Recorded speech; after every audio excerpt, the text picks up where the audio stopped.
recently retired, former chiefs of all three services of the Indian Armed Forces are in Taiwan to attend a security conference discussing about increasing Chinese belligerence in the Indo-Pacific region. The Security Conference, Katagalan Forum 2023, Indo-Pacific Security Dialogue, primarily focuses on issues related to security in the region.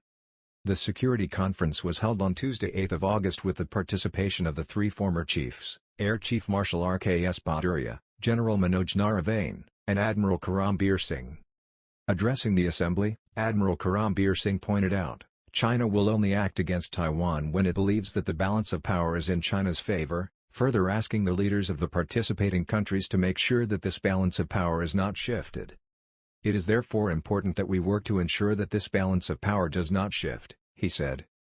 Let's watch the full discussion. Ni hao, ladies and gentlemen. I'm truly honored to be part of this very prestigious Katagalan Forum. And in the time allotted, I thought I'll share my views on three things. One, what is the present global security situation or scenario?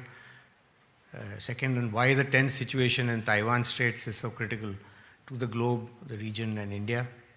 And finally, just recommend a way ahead how we could navigate this rather complex situation across the straits.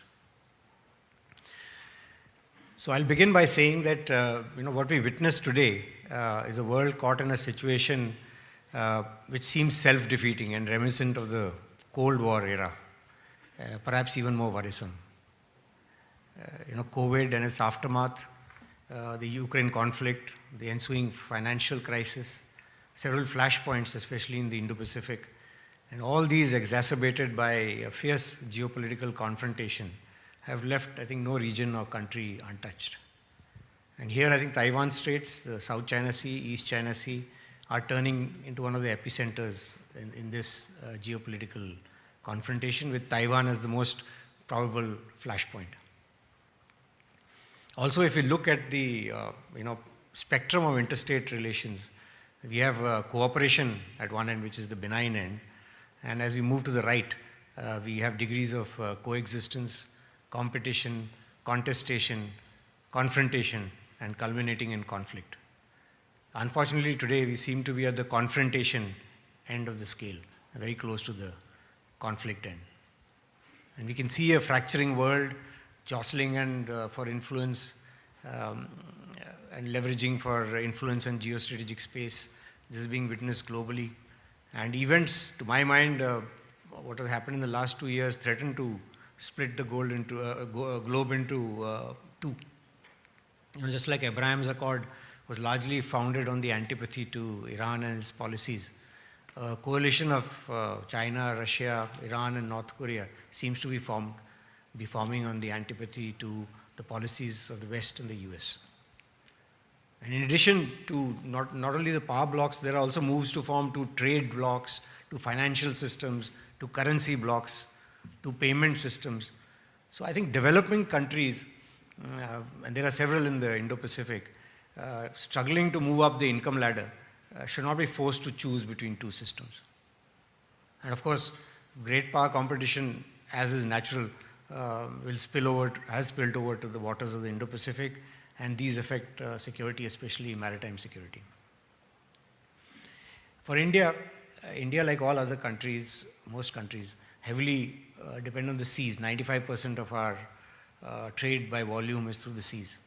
And if India aspires to grow to a 5 trillion economy by 2025 or developed nation status by 2047, it has to reach out to the world through the seas.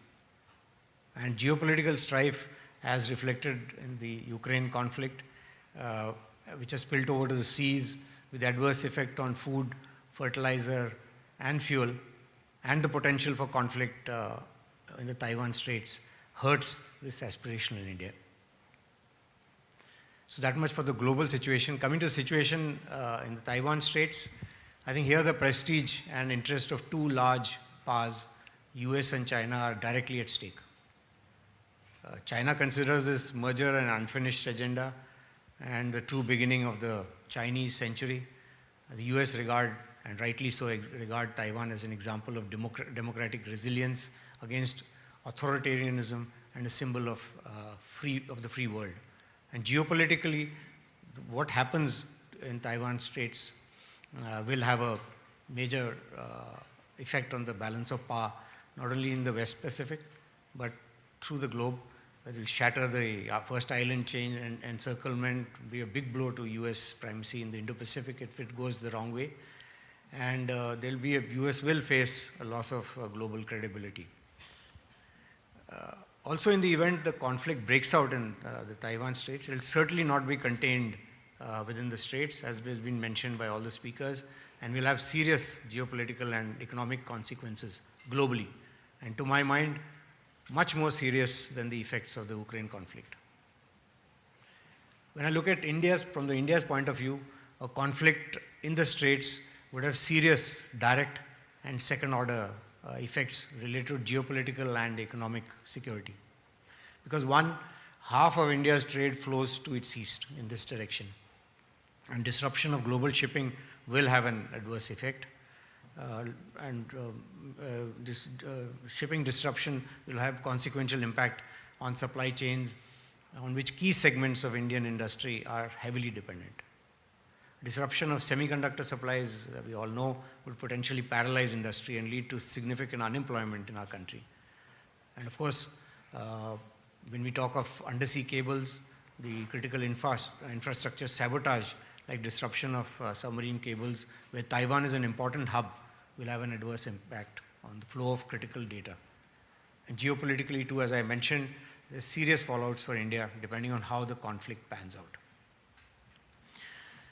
So given what I've just said, what do we do in this fracturing, uncertain world? And how do we navigate this grave and complex situation that we are confronted with?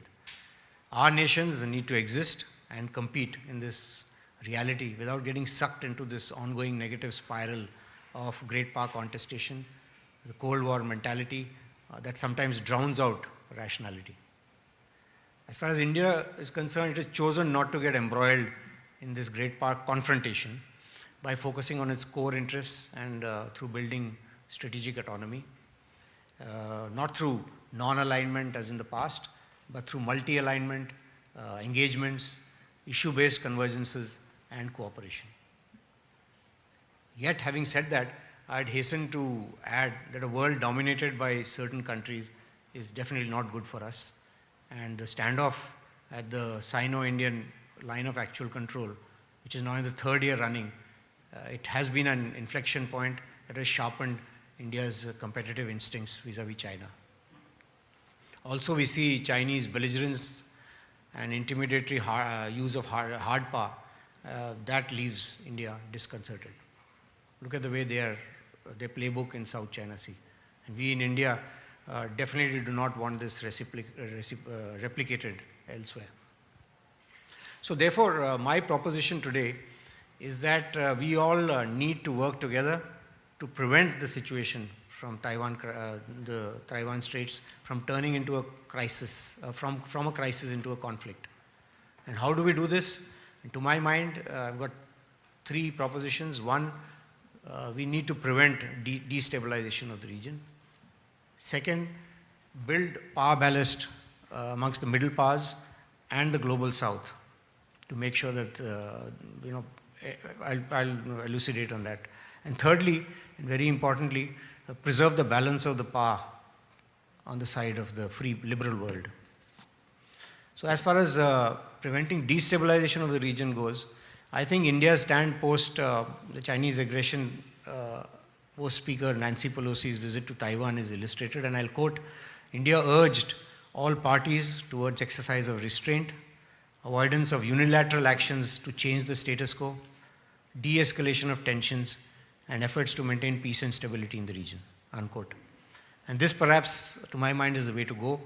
With jostling between great powers, as we've been witnessing in the Straits in the recent past, runs this danger of escalation that may lead to avoidable conflict. And adding to that, previously was the breakdown of communication channels between the US and China. Fortunately, they've been partially restored. So to my mind, any action by anybody which could potentially destabilize the Straits needs to be discouraged. On my second point, to be taken seriously in a world that respects power, we like-minded nations need to build collective power ballast to be able to call out any action by any nation that disregards rule-based order, as well as call out any infringement to the rule-based system. And here I think we need to bring the global south on board by driving home to them the adverse impacts and consequences of a Taiwan crisis to their economy and security. This is extremely important because it's the poorer developing countries that bear the brunt of the hardships consequent to a conflict. So as a collective of nations that includes the global south, then we could apply pressure as necessary to ensure that the Taiwan situation does not escalate into a conflict. And my last point may be slightly different from Suzuki-san's point, is that regarding preserving the balance of power on the side of the liberal world. If one studies the official pronouncements, media articulations and white papers from China, they have progressively ratcheted up the issue of national reunification in tandem with their increasing comprehensive national power heft.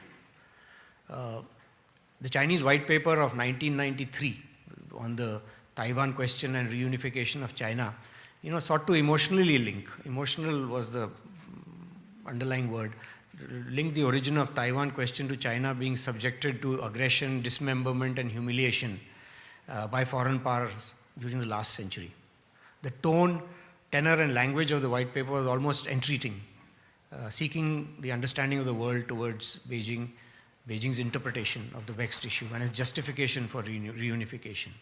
China was then headed by President Jiang Zemin and had a GDP of less than 500 billion US dollars. Immediately after Nancy Pelosi's visit to Taiwan, China released another white paper, the Taiwan question and China's reunification in the new era in August 2022.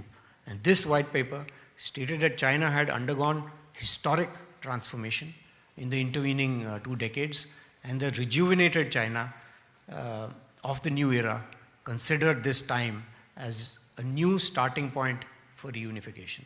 And their hard line was quite evident from the blunt statement, which is, and I'll quote, "We will always be ready to respond with the use of force or other necessary means to interference by external powers." So when you compare these two white papers, it provides an insight on the evolving aggressiveness of China's intent vis-a-vis Taiwan. And it's quite apparent that a contemporary China under Xi Jinping, with a GDP exceeding $17.5 trillion and having diplomatic relations with 181 countries based on one China policy principle, it believes now that it is moving towards the right moment for attempting reunification. So in the past, the differential between the US and the China was large and may have held China back from using force. But today the CNP gap between US and China has narrowed. And it is my belief that China will act against Taiwan when it believes that the balance of power is in China's favor. And it's therefore important that we work to ensure that this balance of power does not shift. Thank you so much for your attention. Thank you, Amaro, for your remarks. And the last but not the Significantly, this comes when the Indian government, according to reports, is considering the adverse effects that China's invasion of Taiwan could have on India and its economy. Thank you for joining us today. Until next time, keep exploring, keep connecting, and keep spreading love across borders. Take care.